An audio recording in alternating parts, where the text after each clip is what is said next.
Hi, this is Ryan Lumpkin here giving my persuasive speech. The topic I've chose to persuade on is a legal matter, something that's talked about a little bit. It's not super big, but it's around there. It's lowering the legal drinking age, and I'm gonna give some reasons why we should do it. Let's go. Reasons why. There would be more control over the alcohol use and the distribution. It's not as dangerous as what people would think it would be if we lowered the age, and it will definitely help out the economy. Alright, so with more control, it's like countries over in Europe who have a lower drinking age, they are able to handle their alcohol a lot better. They don't go out and get sloppy blackout drunk all the time because they were raised and taught by their parents how to consume alcohol the right way.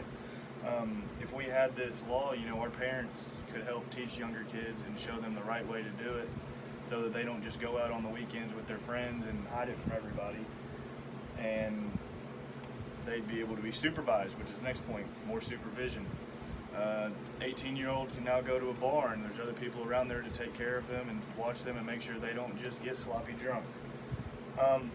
And the other thing is there's more control legally because now no longer people are going out to break the law and drinking, because that's one of the fun things about going and drinking when you're underage is you're breaking the law. That's no longer a factor, so not as dangerous as people think. In European countries, 1 out of 10 every drinking occasions turns into a full-on intoxication. That's not the case in America. In America, it's 1 out of every 2. That goes back to them being taught more how to handle their alcohol. Alcohol poisoning deaths will be lowered because there's a lot of times teenagers go out, get drunk, and one of their friends has a little too much and they're like, we got to go to the hospital. No, can't go to the hospital. We're not supposed to be doing this. Our parents are going to get mad. It's not against the law. They'll be more obliged to go to the hospital, see a doctor, and get help when they need it. And a lot of people think that there's a huge correlation between lowering the drinking age and then having a higher rate of suicide and homicides.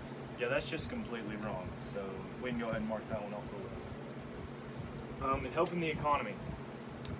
Binge drinking, over intoxication, costs the U.S. $224 billion annually in healthcare.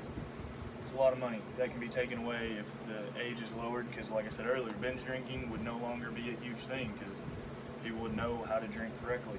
Underage drinking, like the purchase of the alcohol, is 17.5% of all alcohol profits, which is $22.5 billion. That number will go up if the drinking age gets lowered, but it will definitely help out the economy. And then the last thing is that the government tax revenue will definitely go up and become better for everybody. Next slide, these are the sources. We're excited. So if we lower this drinking age and we can help the economy, it's really not as dangerous as what people think it's going to be. And then we would be able to control more on the distribution and the drinking of alcohol. And there's a lot of good things that can come out of it. A lot of people are going to say there's more bad than good, but if there's any good, it should be shown, and people should be able to look at both sides of the story, and we'll see how it turns out. Thank you.